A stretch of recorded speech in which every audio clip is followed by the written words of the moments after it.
बिस्मिल्लाहिर्रहमानिर्रहीम, अस्सलाम वालेकुम। खेलों की खबरों पर तफसील और तज्जियों से स्कोर के एक और प्रोग्राम के साथ सैयद जाय हुसैनी आपकी खिदमत में हाजिर है। बांग्लादेश की क्रिकेट टीम पाकिस्तान के दौरे पर है और पिंडी क्रिकेट स्टेडियम रावलपिंडी में आज पहले टेस्ट मैच का दूसरा दिन, जहां पाकिस्तान टीम के कप्तान शान मसूद ने चाय के वक्फे के बाद पाकिस्तान की पहली इनिंग्स 113 ओवर में 3.96 के रन औसत के साथ बल्लेबाजी करते हुए 6 विकेट पर 448 रन बनाकर डिक्लेयर कर दी। पाकिस्तान की इनिंग की ख़ास बात 171 not out wicket keeper batter Mohammad Rizwan के रन्स थे, जिन्होंने 240 रन्स की 5वें विकेट पर शराकत कायम की। नायब कप्तान सऊद शकील के साथ 141 रन सऊद शकील बनाकर मैच के दूसरे दिन आउट हुए। पाकिस्तान की इनिंग के तीसरे टॉप स्कोरर साइम अयूब थे, जिन्होंने 56 रन स्कोर किए। बांग्लादेश के लिए शरफुल इस्लाम और हसन महमूद ने 2-2 विकेटें हासिल की। स्टूडियो में गुफ्तगू के लिए हमें ज्वाइन करें test fast bowler Sikandar Bakht और senior sports journalist Abdul Majid Bhatti. पहले सिकंदर बख्त आपकी तरफ आ जाता हूँ। अच्छा डिसीजन है आपके ख्याल में 6 विकेट पर 448 रन मैच के दिन शान मसूद ने इनिंग्स डिक्लेयर की? बिल्कुल सही किया है, इसलिए कि देखें वो थके हुए और हमेशा हर टीम यही कोशिश करती है कि जो टीम थकी हुई है उसके ऊपर अटैक कर दिया जाए। तो दिस इज़ द राइट, बहुत ही अच्छी स्ट्रेटजी है, बिल्कुल सही किया है। और मकाल से कितने 400 है ना, तो तकरीबन इनको 448 248 करना है फॉलो ऑन से बचने के लिए। तो अब हमारे जितने अच्छे बॉलर्स हैं, देखते हैं वो क्या करते हैं, उसके बाद पता चलेगा। माजिद, आप किस तरह देख रहे हैं 6 विकेट पर 448 रन? रिजवान को थोड़ा मौका देना चाहिए था आपके ख्याल में? 171 नॉट आउट पर वो बैटिंग कर रहे थे, या टीम की ज़रूरत को मद्देनज़र रखा? मेरे ख्याल में सेंसिबल मूव है। रिजवान की डबल सी के चक्कर में तो आज का दिन गुजर जाता और पाकिस्तान डिक्लेयर नहीं कर सकता था, लेकिन एक अच्छा ब्रेव और बोल्ड डिसीजन शान मसूद ने लिया है। लेकिन अब देखना है कि पाकिस्तान के फास्ट बॉलर्स इस पिच पे कैसी बॉलिंग करते हैं, क्योंकि हमारे पास फिर नॉन रेगुलर स्पिनर्स जो हैं वो सलमान अली आगा हैं या फिर सऊद शकील हैं। तो इंटरेस्टिंग डिसीजन लिया है शान मसूद ने।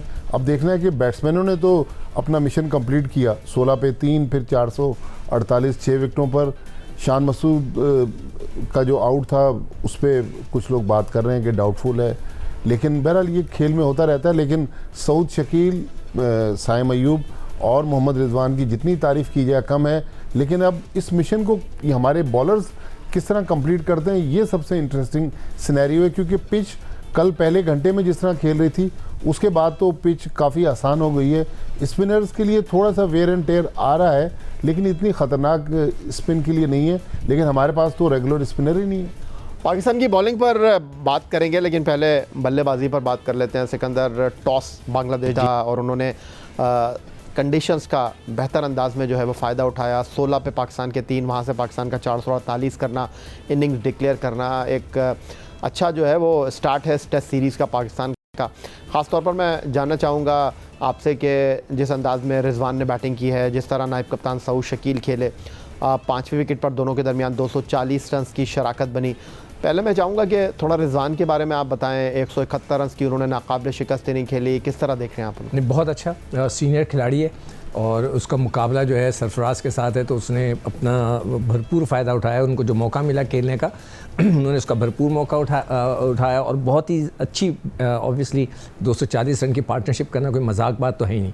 तो उन्होंने बहुत ही ज़बरदस्त किस्म की इनिंग खेली और जो सबसे अच्छी, मैं पहले भी कह चुका हूँ कि अच्छी क्वालिटी है उनकी जो बैटिंग में, वो रनिंग बिटवीन द विकेट है, वो उससे बहुत भरपूर फ़ायदा उठाते हैं। मुझे जावेद मियादाद याद आ जाते हैं, वो भी इसी तरह करते थे, सिंगल्स लेते रहते, जिससे उनका रन रोटेट होता रहता है, स्ट्राइक मूव करते रहते हैं और then you keep an eye on the bowlers कि वो क्या कर रहे हैं। तो ये बहुत अच्छी उनकी स्ट्रेटजी है और उन्होंने बहुत ज़बरदस्त खेला। साथ में साउथ की भी हम तारीफ़ करेंगे, बहुत ज़बरदस्त खेले वो और बहुत अच्छा खेलते आ रहे हैं। बस इसी तरह कंटिन्यू रखें। माजिद, सऊद की बैटिंग को आप किस तरह देखें? 141 रन की उन्होंने इनिंग खेली और मुश्किल सूरत हाल में उन्होंने ज़िम्मेदारी का मुजाहरा किया। ये पहला टेस्ट मैच है उनका एज ए वाइस कैप्टन। देखिए, इसमें कोई शक नहीं है कि पिछले साल आप इंग्लैंड की सीरीज़ देख लें, उसके अलावा श्रीलंका में इन्होंने स्कोर किया। तो मेरे ख्याल में सऊद शकील हमारी मिडिल ऑर्डर बैटिंग में एक अच्छा इजाफा है, लेकिन रिजवान की भी उतनी ही तारीफ़ बनती है जितनी सऊद शकील की बनती है। देखें, आज अगर मोहम्मद रिजवान स्कोर कर रहे हैं तो उसकी वजह सिर्फ ये है कि सरफराज पीछे बैठे हुए। आपको याद होगा न्यूजीलैंड के 2 टेस्ट मैचों में रिजवान को बिठाया गया, सरफराज खेले, वो कराची के 2nd टेस्ट मैच में मैन ऑफ द मैच रहे, प्लेयर ऑफ द सीरीज़ बने। तो ये जो एक हेल्दी कंपटीशन है, ये मेरे ख्याल में प्लेयर्स के पीछे प्लेयर लगा हुआ है, तो उसकी वजह से आप देखें कि कारकर्दगी में बेहतरी आ रही है और पाकिस्तान टीम को भी इसका फ़ायदा हो रहा है। सिकंदर, डिक्लेरेशन पर ख़ास तौर पर मैं आपसे ये जानना चाहूँगा कि अभी इस टेस्ट मैच में 3 दिन और कुछ लगभग 9 सेशन का खेल बाकी है।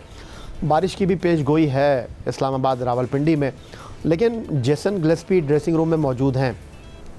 पिच को हमने पहले घंटे में देखा, बिल्कुल डिफरेंट लगी। उसके बाद पाकिस्तान के 3 खिलाड़ी आउट हुए, एक लंबी पार्टनरशिप लगी साइम अयूब और सऊद शकील के दरमियान, फिर सऊद शकील और रिजवान की 200 प्लस की पार्टनरशिप। तो क्या जेसन गिलेस्पी इस टेस्ट मैच को नतीजा खेज बनाने के लिए ज़्यादा लंबा खेलना नहीं गए, सही फैसला था? नहीं, देखो 40 और 50 ओवर के करीब ओवर ज़ाया हुए हैं पहले दिन के, तो ये बहुत बड़ा फैक्टर है आपके। अगर वो ओवर पूरे हो जाते तो अभी हम डिक्लेयर करते इसी वक्त पे, तो हो सकता हमारे 600 होते, इसलिए कि वो 40 ओवर भी मिलते, मगर वो नहीं मिले। तो ये बहुत अच्छा फैसला है, और हमेशा जब थकी हुई टीम होती है उस पर अटैक करना चाहिए। मगर आपने कहा ना कि जेसन गिलेस्पी ड्रेसिंग रूम में बैठे हैं, माजरत के साथ उनको पिच रीड करने नहीं आती। अगर ये पिच के ऊपर जहाँ पे गेंद नीचे जा रहा है ऐसे करके, तो वो उसको कह रहे हैं फास्ट विकेट और इस पर 4 खिला दो। मैं हैरान हूँ, ये कौन से, मतलब आप मुझे 1980 का क्रिकेटर कहते हैं ना, 1980 का क्रिकेटर टीवी पे बैठ के बता रहा है आपको कि ये पिच जो है वो नीचे जाना शुरू हो गया। क्या वो वहाँ मौजूद होते हुए बैठ के नहीं देख सकते? यही आपकी इजाज़त हो तो मैं एक सवाल पूछ सकता हूँ? जी ज़रूर। सिक्कू भाई, ये बताएं, पास्ट में हमने देखा है कि ज़्यादातर पिचेस जो हैं वो पाकिस्तानी क्यूरेटर्स बनाते रहे। अब हमने जो फॉरेनर लेकर आए हैं क्यूरेटर टोनी हेमिंग, ये जो पिच बनी है पिंडी टेस्ट मैच की, तो आप समझते हैं कि वो फ़र्क नज़र आ रहा है या वो पुरानी जैसी पिचेस बनती थी वैसी ये पिच बनी? भट्टी साहब, आप खुद देख लें कि गेंद नीचे रह रहा है। नहीं, आप तो हैं तो 1980 के टेस्ट क्रिकेटर, लेकिन 2024 में आप क्या समझ रहे हैं कि आपके सामने है? अगर आप निहारी बनाने के लिए किसी अंग्रेज़ को बुलाएंगे तो क्या होगा? ये पाकिस्तानी विकेटें हैं, पाकिस्तानी सॉइल है, उस बेचारे को क्या पता। पहले भी हम गलती कर चुके हैं कि जी हमने जब नया पाकिस्तान बनाया था तो इंग्लैंड से वो मानी साहब को बुला लिया, मोहम्मद वसीम साहब को, वसीम खान को बुला लिया। भाई वो इंग्लैंड में रहते हैं, आप उनको बुलाकर पाकिस्तान की पिचेस और पाकिस्तान की चीज़ें कराना चाहते हैं। इसी तरह आपने गोरे को बुला लिया, ये पिच बनाइए, आप देखें गेंद कहाँ कैरी कर रहा है। फास्ट पिच, जहाँ 4 फास्ट बॉलर खिलाएं, गेंद इधर आना चाहिए। बॉलर को विकेट कीपर यहाँ पकड़े, हम कहते हैं क्रिकेट के अंदर कि गेंद इधर आ रहा है, वो उसके बजाय गेंद नीचे जा रहा है टखनों के ऊपर। तो ये कोई पेस्ट विकेट है? तो वो उस बेचारे गोरे को क्या पता कि यहाँ की मिट्टी क्या है? वो 2 साल रहेगा तो उसके समझ में आएगी। तो मैं नहीं मानता कि गोरों को बुलाकर आप पाकिस्तानी पिचों को सही कराएं। फॉर गॉड से कि ना गलती करें, उनको नहीं पता पाकिस्तानी चीज़ों का, वो अपने एक स्टैंडर्ड के हिसाब से चलते हैं जो पाकिस्तानी पिचेस पे चीज़ों पे अप्लाई नहीं होती। एक मिजाज है सिकंदर बख्श साहब का, एक अंदाज़ है, और मैं मज़ीद नहीं चाहता इनको छेड़ना। 1980 से सिकंदर बख्श साहब जो है वो निहारी तक आ गए, मैं चाहता हूँ वो क्रिकेट तक ही रहे, इसलिए मैं ब्रेक की तरफ जा रहा हूँ। आप गोरे को लेके आएंगे, मैं ब्रेक की तरफ जा रहा हूँ। ब्रेक के बाद अपनी इस गुफ्तगू के सिलसिले को मज़ीद आगे बढ़ाएंगे।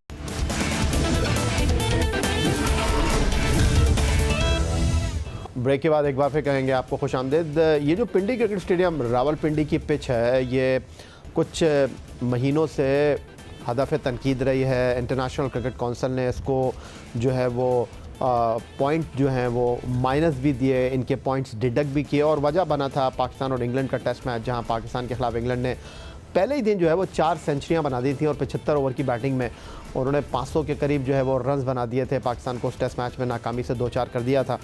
और अभी जो अपग्रेडेशन का काम हो रहा है पाकिस्तान क्रिकेट बोर्ड की तरफ से चैम्पियंस ट्रॉफी के तनाजुर में, national stadium Karachi, कदाफी stadium Lahore, तो इंटरनेशनल क्रिकेट का मेज़बानी के हवाले से जो ज़्यादा बोझ है वो पिंडी स्टेडियम पर ही रहेगा। और ऐसे में पाकिस्तान का 4 फास्ट बॉलर के साथ खेलना, ये कहना कि पिंडी स्टेडियम की पिच जो है वो फास्ट बॉलर के लिए मददगार होगी, साजगार होगी, और सिकंदर बख्श के सवालात अपनी जगह। तो माजिद भट्टी साहब, आप किस तरह इसको समअप करना चाहेंगे कि पिंडी स्टेडियम रावलपिंडी काफ़ी ख़बरों में रहा है, डीमेरिट पॉइंट भी इंटरनेशनल क्रिकेट काउंसिल इस स्टेडियम को दे चुका है?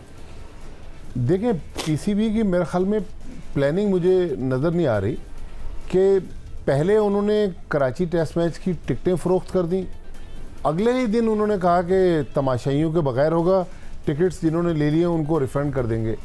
उसके 5-6 दिन बाद फिर मैच ही पिंडी शिफ्ट हो गया। तो भाई आपको रेनोवेशन का भी पता था कि जो तामीराती काम है वो भी शुरू होना है, मुल्तान स्टेडियम आपके पास था, आज आप कह रहे हैं मुल्तान में हमें होटल नहीं मिल रहे। तो भाई अगर पाकिस्तान क्रिकेट बोर्ड को होटल नहीं मिल सकते तो फिर तो मेरा ख्याल में कोई भी पाकिस्तान में होटल इंडस्ट्री के साथ बिजनेस नहीं कर सकता। तो मेरा ख्याल में प्लानिंग का फुकदान है। और इस पिंडी स्टेडियम, बिल्कुल आपने सही कहा, मुझे तो वो एजाज़ मिला, 501 रन इंग्लैंड ने एक ही दिन में बनाए और पाकिस्तान के बड़े बड़े बॉलर्स जो थे वो बेबस हो गए। अब ये बिल्कुल सही बात है, सुनने में आ रहा है कि अक्टूबर में जो कराची टेस्ट है अगेंस्ट इंग्लैंड, वो भी पिंडी शिफ्ट होने के इम्कानात हैं। तो 4 टेस्ट मैच आप 7 जो पाकिस्तान में खेलेंगे, 4 टेस्ट मैच पिंडी में होंगे। तो अब आपको फॉरेन क्यूरेटर भी ले आए, हर चीज़ आपने कहा कि भाई हम वर्ल्ड स्टैंडर्ड की कर रहे हैं। तो पिच अगर वर्ल्ड स्टैंडर्ड की नहीं होगी तो फिर क्रिटिसिज्म भी होगी, फिर पाकिस्तान के हक में नताइज जाना भी ज़रूरी है। सिकंदर बख्श साहब, मैं कई बार ये मिसाल दे चुका हूँ कि ऑल्टो गाड़ी में आप फरारी का इंजन लगाकर उसको फरारी की तरह ड्राइव नहीं कर सकते। और आपको याद होगा हमारे साबिक चेयरमैन रमीज़ हसन राजा वो कह रहे थे कि जी ड्रॉप इन पिच लेकर आएंगे, फिर उन्होंने जूनियर लीग कराई, क्या हुआ सबके सामने है। अभी कुछ दिन पहले माजिद भट्टी मुझे बता रहे थे कि नया नाज़माबाद वालों ने बोला कि रमीज़ राजा के जाते ही वो मंसूबा जो है वो हमने रद्दी की टोकरी में डाल दिया था। और अब जो नए चेयरमैन आए हैं सैयद मोहसिन रज़ा नकवी, इन्होंने कहा था कि हम इंग्लैंड से मट्टी मंगा रहे हैं, ऑस्ट्रेलिया से मट्टी मंगा रहे हैं, साउथ अफ्रीका से मट्टी मंगा रहे हैं और हर पिच जो है आपको नज़र आएगी इधर। तो बहरहाल अभी बातें तो ये मौजूदा चेयरमैन भी बहुत सारी कर रहे हैं, लेकिन अभी जो आपको ये सब कुछ नज़र आ रहा है, आप क्या कहेंगे? यार रमीज़ राजा की तो बात ही ना करो। मैंने आपसे क्या कहा कि मैं अब उन लोगों को बिल्कुल ब्लेम नहीं कर रहा कि जो कि नॉन क्रिकेटर्स हैं और इस वक्त जो है वहाँ पे बैठे हुए हैं। मैं अब सिर्फ क्रिकेटर्स को ब्लेम कर रहा हूँ, जिसमें रमीज़ राजा भी हैं, सारे हैं, कि उन्होंने क्या रोड मैप बना के दिया। अभी हम बॉलिंग देख रहे थे, व्हाट इज़ एक काम उन्होंने किया, उन्होंने पेंशन 75,000 से 1.5 लाख बहुत अच्छा कर दिया, उससे मेरा भी फ़ायदा हो गया। देखें what is a fast pitch, 23 wicket जिसमें 4 फास्ट बॉलर खेलें, उसको गेंद को हिलना चाहिए, या तो यहाँ निकले या बाहर निकले और कैरी करे। कैरी करने से मुराद ये होता है कि जो क्रिकेट के अंदर हम कहते हैं कि वो विकेट कीपर यहाँ पकड़ रहा हो, जो ऑस्ट्रेलिया में होता है कैरी करता है, यहाँ पे टखनों पे पकड़ रहा है रिजवान, आप देखें। और दूसरे दिन बात कह रहा और दूसरे दिन वो ये दूसरा दिन है, ठीक है ना। अब ये देखें, ये वाली जो बॉल हम देख रहे हैं इस वक्त, ये भी टखनों के ऊपर पकड़ी, टखनों के ऊपर, इसको यहाँ पकड़ना चाहिए, वो होती है फास्ट पिच। आप लोगों को तो पिच बनानी नहीं आती। मैं तो हैरान हूँ इस बात पे कि वहाँ पे जो क्रिकेटर्स बैठे हैं, चलें भाई नकवी साहब को क्रिकेट का इतना नहीं पता, उनके साथ जो एडवाइज़र्स आए हैं उनको क्रिकेट का कुछ नहीं पता, वो जो क्रिकेटर्स बैठे हुए, आपने 4 फास्ट बॉलर इस पिच पे खिला दी है और आप इतना शोर उठाया हुआ कि तेज़ पिच। और दूसरा क्या सवाल था आपका? मैं ये कह रहा हूँ कि बातें बहुत हैं और काम बहुत छोटे हैं। नहीं भाई, मैं तो अब क्रिकेटर्स को ब्लेम करना शुरू हो गया हूँ ना कि रमीज़ राजा साहब ने drop in pitch, what is a drop in pitch में 10 दफ़ा क्या है, वो इसी तरह है जैसे कोई शख्स विग पहन ले, that is a drop in pitch. मैं हर शख्स को ये कहने लगा हूँ जो विग पहनता है कि भाई तुमने ड्रॉप इन पिच लगाई हुई है, आपकी खूबसूरती तो आ जाती है। नहीं, ये कह रहे हैं कि क्रिकेटर्स को मैं जिम्मेदार ठहराता हूँ, ये भी गए, इन्होंने तो प्रपोजल देकर आए, इनका प्रपोजल भी नहीं माना गया। मेरा कसूर है? नहीं, उसमें मेरा कसूर नहीं है। तो मतलब क्रिकेटर की बात मान नहीं रहे ना चेयरमैन। हो सकता है जो उनके साथ लोग काम कर रहे हैं वो उन्होंने बताया नहीं, उनको मुझे नहीं पता कि मैं तो जो लिख कर लाया हूँ वो मेरे पास पड़ा हुआ है, मैं आपको दे देता हूँ जो मैंने उनको लिख कर देकर आया था। नहीं, ये चेयरमैन थोड़ी है, ये तो जग में स्टोरी बता रहा हूँ। देखिए, सबसे पहले मैंने उनको उसमें सबसे ऊपर लिखा हुआ है कि हर एक की फिटनेस टेस्ट होना चाहिए। लिया उन्होंने? क्या कह रहे थे कि मैं सर्जरी करूंगा, फिटनेस टेस्ट होगा। कौन सा फिटनेस टेस्ट हुआ? किसी का हुआ? और मैंने उसमें लिख कर दिया था कि अब मीडिया के सामने करें। आप क्यों करें मीडिया के सामने? इसलिए कि जो हमारे फिजियोथेरेपिस्ट हैं वो लड़कों को बचा लेते हैं कि नहीं सही है, वो कहते हैं यार मुझे बचा लेना। मीडिया के सामने करें, सबका फिटनेस टेस्ट करें, कोई नहीं हुआ।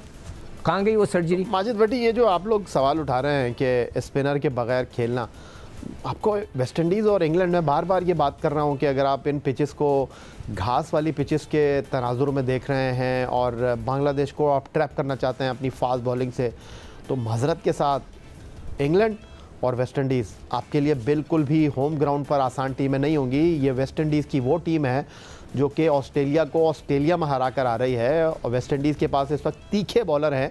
इंग्लैंड की टीम तो एंजॉय करेगी इन पिचेस को। अगर आप कहते हैं कि ये फास्ट पिचेस हैं, उनके बैट्समैन तो आपसे कुछ अरसे पहले एक दिन में 4 सेंचुरियाँ बनाकर अपनी अहलियत का सबूत दे चुके हैं।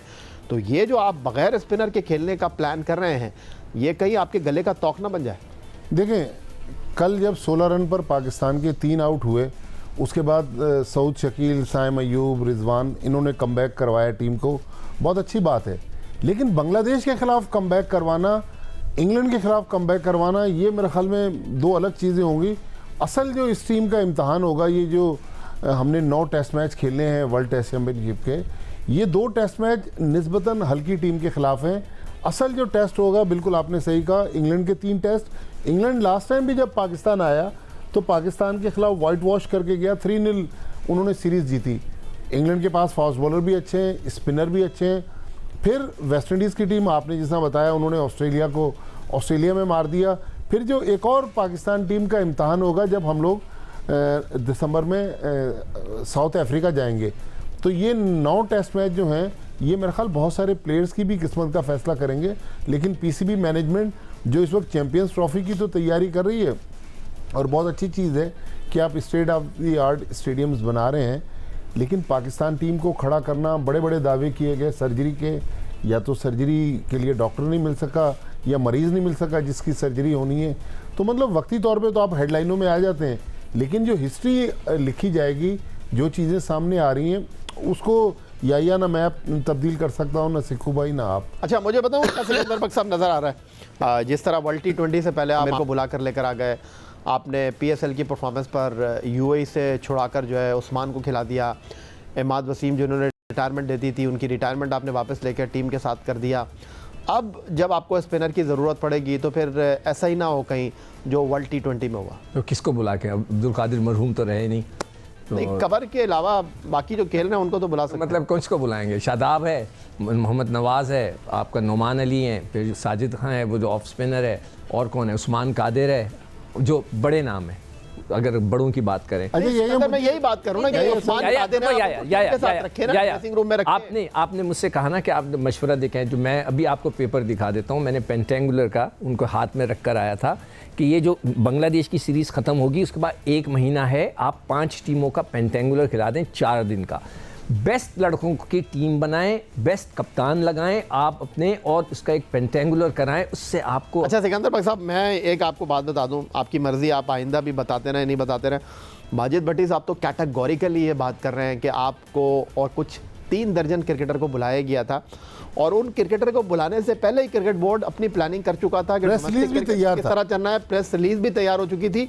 तो वो जो मैं बात करता हूँ ना, चाय बिस्कुट खाने के लिए आपको बुलाया गया था, उससे ज्यादा नहीं। चाय बिस्किट नहीं थे। अच्छा, नहीं तगड़ा चाय बिस्किट, हाँ, और होटल के अंदर फ्री था, जो खाना है खाओ, मैंने भी खूब डट के खाया। वो जो गिफ्ट मिला 2 शर्टों का, नहीं, मुझे पता था आइंदा कभी भी नहीं बुलाएंगे। आप यकीन करें, आप लोग यहाँ नहीं हैं, किसी भी क्रिकेटर से पूछ लीजिएगा, मैं उधर भी इसी अंदाज से बात कर रहा था, इसी अंदाज से, जिस अंदाज से मैं इस वक्त गुस्से में बोल रहा हूँ, वहाँ पर भी मैं इसी अंदाज से बोल रहा था। और मैंने उनसे पूछा जी आपको क्रिकेट का क्या पता है, मैंने ये कह भी दिया उनको, और इससे ज़्यादा मैं क्या कर सकता, तो इसलिए मुझे पता है आइंदा नहीं बुलाएंगे वो। प्रोग्राम का वक्त खत्म हो गया है, इसलिए हम आपसे इजाज़त चाहेंगे। आपका बहुत शुक्रिया हमें ज्वाइन करने के लिए, माजिद भट्टी का बहुत शुक्रिया। यही आज का प्रोग्राम था। आप एक्स अकाउंट पर हमें फॉलो कर सकते हैं, हमें ईमेल कर सकते हैं, अपनी राय से आगाह कर सकते हैं score@jio.tv पर। इस दुआ, इस उम्मीद, इस तवक्को के साथ कि पाकिस्तान में खेल और खिलाड़ी तरक्की करते रहे। सैयद याओ सैनी को स्कोर की पूरी टीम के साथ अगले प्रोग्राम तक के लिए इजाज़त दीजिए। अल्लाह हाफ़िज़।